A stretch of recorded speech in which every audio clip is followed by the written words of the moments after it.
warahmatullahi wabarakatuh. Kembali berjumpa dengan saya, Hersun Arif dari Forum News Network. Rapat Umum Pemegang Saham Bank Mandiri baru saja memutuskan mengangkat mantan Menpora Zainuddin Amali sebagai komisaris bank milik BUMN tersebut. Ini salah satu Big Five saya kira, atau Big Four di Indonesia. Dengan masuknya Zainuddin Amali, maka jumlah komisaris Bank Mandiri itu bertambah dari 9 orang menjadi 10 orang. Amali masuk menjadi komisaris yang baru bersama mantan anggota Dewan Komisioner OJK Heru Kristiana, itu menggantikan komisaris independen Budi Atmanto. Direktur Utama Bank Mandiri Darmawan Junaidi mengatakan keputusan tersebut diambil pemegang saham setelah melalui pertimbangan yang matang dan berdasarkan kualifikasi serta pengalaman yang dimiliki. Pertanyaan Anda, kalau begitu siapa pemegang saham utama dari Bank Mandiri ini yang memutuskan semacam itu? Sebagai salah satu bank BUMN terbesar, tidak sulit untuk menebak siapa pemegang saham utamanya. Namanya juga Bank BUMN, jadi itu bank milik pemerintah. Dan kalau bank BUMN itu berada di bawah kendali Kementerian BUMN yang kini dipimpin oleh Menteri Negara BUMN Erick Thohir. Jadi pemegang saham utamanya tentu saja adalah Pak Erick Thohir ini sebagai wakil pemerintah.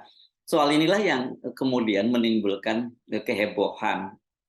Tidak terlalu salah bila publik dan pengamat mengaitkan hal itu dengan posisi Erick Thohir sebagai Ketua Umum PSSI yang baru terpilih dan Zainuddin Amali sebagai Wakil Ketua Umum PSSI. Jadi Zainuddin Amali ini adalah mendampingi Erick Thohir.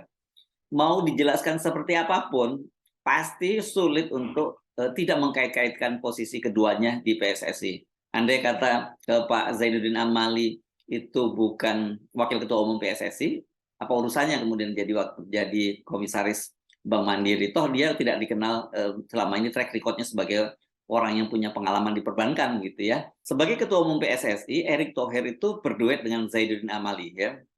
Sesungguhnya nggak pas banget sih kalau disebut berduet ya, karena kan ada dua orang wakil ketua umum ya tepatnya trio karena ada satu orang lagi wakil ketua umum, Ratu Tisa. Dan sekarang ini Zainuddin setelah berduet di PSSI, bertrio di PSSI, masuk dalam jajaran komisaris bank BUMN di Mandiri. Jadi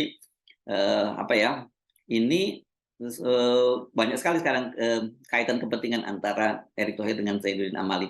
Tidak salah juga kalau kemudian banyak yang melihat jabatan sebagai komisaris di Bank Mandiri ini merupakan kompensasi yang diberikan oleh Erick Thohir karena demi menjadi Wakil Ketua Umum PSSI, Zainuddin Amali itu bersedia melepas jabatannya sebagai Menpora. Saya termasuk yang sejak awal bertanya-tanya, apa reasonnya, apa alasan yang kuat di balik keputusan Pak Zainuddin Amali bersedia mundur sebagai Menteri Pemuda dan Olahraga demi sekali lagi untuk jabatan yang hanya ya saya mesti tanda petik sekelas Wakil Ketua Umum PSSI.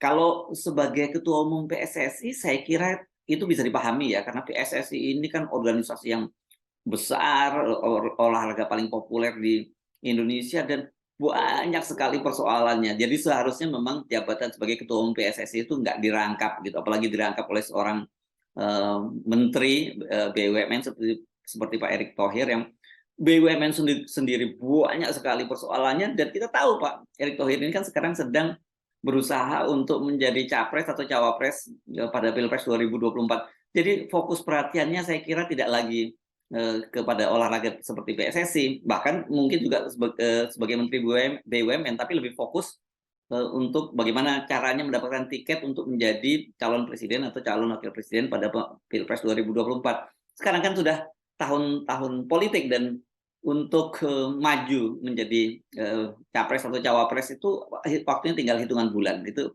tinggal hitungan bulan pada bulan, kalau tidak salah saya Oktober atau November itu sudah dibuka ya pendaftaran untuk calon presiden dan calon wakil presiden oleh KPU ya. Soal lain saya kira yang juga perlu kita soroti itu kan sesungguhnya kalau berkaca dari Pak Erick Thohir yang terpilih menjadi Ketua Umum PSSI saja, dia tidak harus mengundurkan diri sebagai Menteri Negara BUMN. Jadi kenapa Pak Zainuddin Amali sampai bela-belain dia harus mundur dari Menpora? Menteri rangkap jabatan di era Pak Jokowi itu bukan hal yang tabu. Bahkan menurut saya mungkin disarankan ini malah. Apa ya, tepatnya sesungguhnya ini hal yang tadinya coba ditaburkan oleh Pak Jokowi di awal masa pemerintahannya dulu, awal periode jabatan yang pertama, namun sekarang ini sudah menjadi kelaziman. Anda hitung saja berapa banyak, bahkan ketua umum partai itu yang juga merangkap menjadi menteri. Jadi apakah hanya semata karena dapat kompensasi sebagai komisaris BUMN yang memang bayarannya sih jauh lebih gede berkali lipat dari seorang menteri, maka Zainuddin Amali itu rela melepas jabatan politik dan menjadi komisaris yang ini bekerja di belakang layar. Dengan menjadi seorang komisaris Bank Mandiri, itu betul bahwa pendapatan dari Zainuddin Amali itu meningkat berkali lipat. Itu kalau saya baca-baca di berbagai media, itu setiap bulan dari gaji dan tantiyemnya itu bisa mencapai 1,53 miliar rupiah ya. Ini cukup cukup besar dan itu memang naik turun ya, antara dari tahun sebelumnya dengan tahun berikutnya bisa naik dan bisa turun. Sementara kalau sebagai seorang menteri itu gaji pokoknya itu hanya 19 juta rupiah. Ada tunjangan-tunjangan lain tapi tentu tidak sebesar kalau dia menjadi seorang komisaris di bank BUMN sekelas Bank Mandiri. Benar juga sih, sebagai seorang Menteri Pemuda dan Olahraga, jabatan ini ya tidak terlalu prestisius dan pagu anggaran tahunannya juga sangat kecil. Misalnya pada tahun anggaran 2023 itu pagu anggaran yang disetujui DPR itu hanya sebesar 2,53 triliun.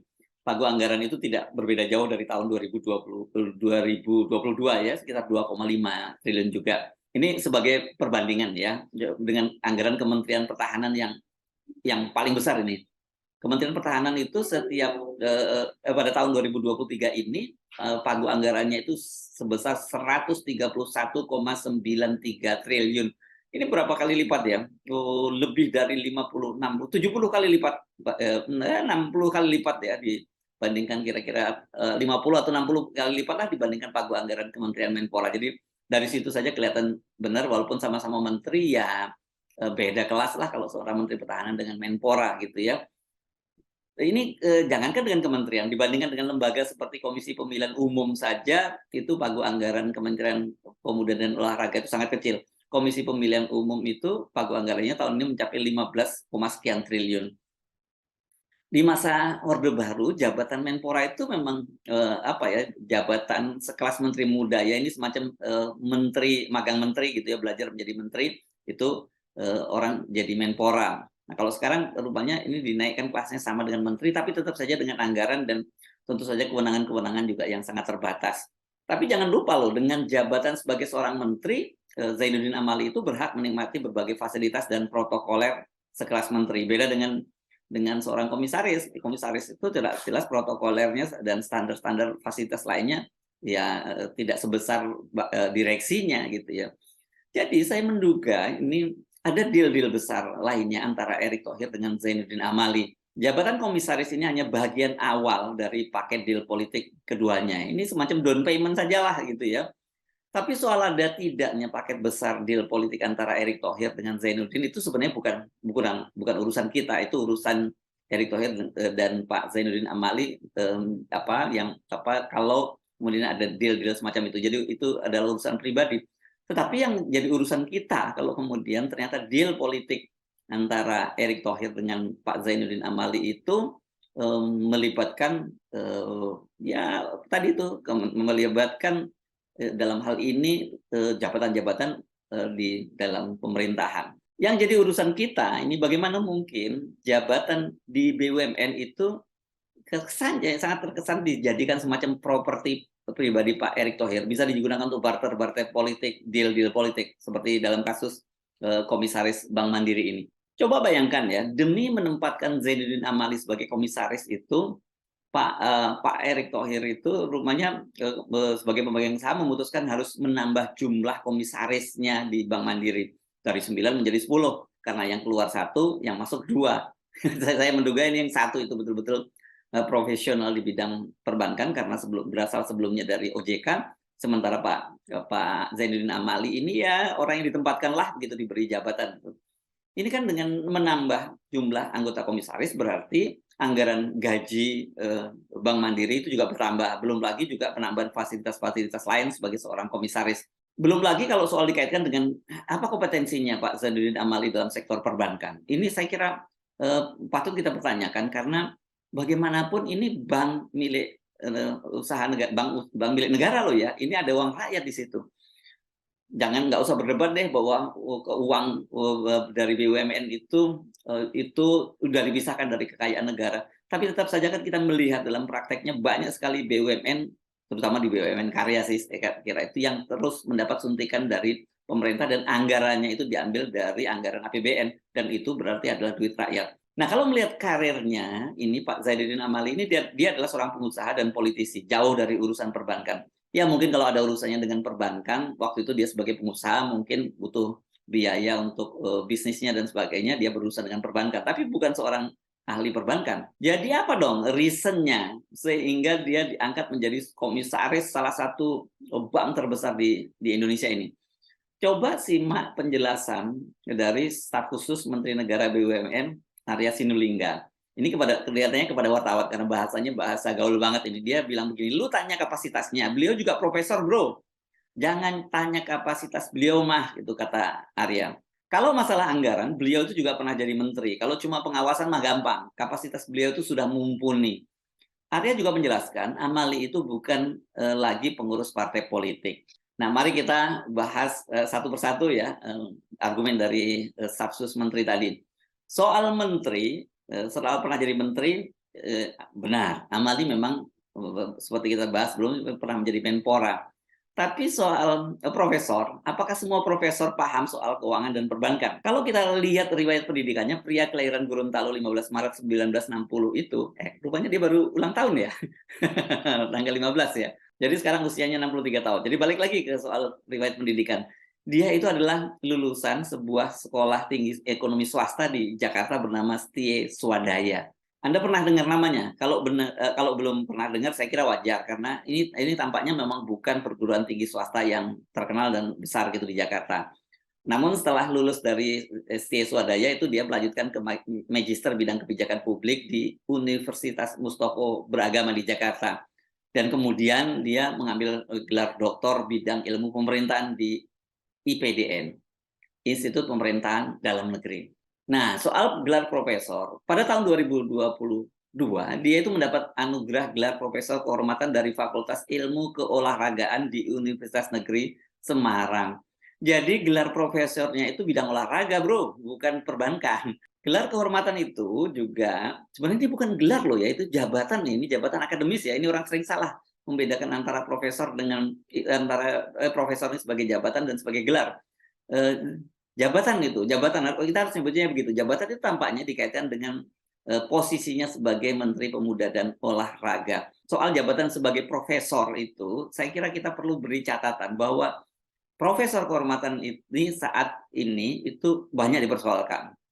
Belum lama ini kan sejumlah guru besar dan dosen Universitas Gadjah Mada, termasuk Profesor Pratikno yang kini menjadi Menteri Negara, itu membuat petisi penolakan gelar Profesor Kehormatan yang akan diberikan kepada Pak Peri Warjio yang sekarang ini Gubernur Bank Indonesia dan calonkan kembali sebagai Gubernur Bank Indonesia, diperpanjang masa jabatannya oleh Pak Jokowi. Jadi bayangkan orang seperti Pak Peri Warjio itu yang dia adalah lulusan Fakultas Ekonomi UGM dan juga dia lama bergerak di bidang perbankan pun itu bahkan sampai kemudian sekarang menjadi Gubernur Bank Indonesia. Bukan perbankan, saya kira kalau Bank Indonesia itu lebih pada regulasi gitu ya.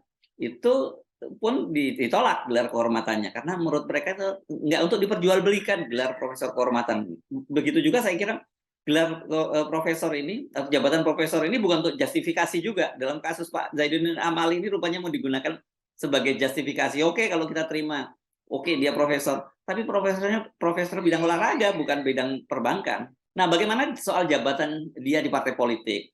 Setahu kita Pak Zainuddin Amali ini tahun 2021 kan diangkat oleh Ketua Umum Partai Golkar Erlangga Hartarto menjadi Ketua Bapilu. Ini jabatan yang sangat penting dan strategis apalagi menjelang pemilu. Sekarang sudah memasuki tahun-tahun politik. Apakah Amali juga sudah mundur dari Golkar? Selain dia juga mundur sebagai Menpora, Kalau toh belum mundur, nah saya kira ini soal soal waktu saja, tapi saya kira tidak etis ya, kalau orang belum mundur tapi kemudian diberi jabatan, baru setelah dia menjabat dia mundur dari jabatannya gitu ya. Sebagai politisi, dia tidak boleh menjadi komisaris dari BUMN. Ini ada presidennya ini. Sebelumnya itu politisi Golkar, Rizal Malarangeng yang pada waktu itu menjadi pelaksana tugas Ketua DPD Golkar Jakarta, itu juga mengundurkan diri sebagai anggota Golkar karena dia ditunjuk menjadi komisaris PT Telkom. Jadi pengorbanan Pak Zainuddin Amali ini saya kira itu dari sisi ya, Pak Erick Thohir memang sangat besar ya. Karena untuk sekali lagi hanya menjadi wakil ketua umum PSSI itu dia mundur sebagai Menpora, dan sekarang dia menjadi sebagai komisaris Mandiri, Bank Mandiri, dia juga harus mundur sebagai ketua Bapilu Golkar. Apa sesungguhnya yang sedang dipertaruhkan dan dikejar oleh Pak Zainuddin Amali? Saya kira Anda pasti bertanya-tanya soal itu. Apakah ada kaitannya dengan pencapresan atau pencawapresan Erick Thohir? Kalau betul itu, toh sampai sekarang elektabilitas Erick juga nggak naik-naik kok, walaupun effortnya luar biasa. Jadi peluang Erick saya kira untuk menjadi capres atau dan cawapres saja masih masih tipis sekarang ya. Tiketnya juga belum jelas. Karena kalau kita lihat di Koalisi Indonesia Bersatu itu baru PAN yang menyebutnya secara resmi sebagai cawapres pasangan dari Ganjar Pranowo. Sementara P3 itu masih menyebut nama Ganjar Pranowo dan Sandiaga Uno. Walaupun kita tahu juga Erik sudah berkali-kali juga datang dalam acara-acara resmi dari P3. Sementara kalau di Golkar itu tetap ngotot Erlangga ya, sebagai capresnya tanpa menyebut siapa yang akan menjadi cawapresnya. Apakah mundurnya Zainuddin Amali dari Golkar sebagai Menpora itu merupakan bagian dari paket langkah kuda Erick Thohir, dan kalau benar itu apa paket dealnya itu selain menjadi komisaris Bank Mandiri? Saya Aris Munarif, sampai jumpa lagi. Wassalamualaikum warahmatullahi wabarakatuh.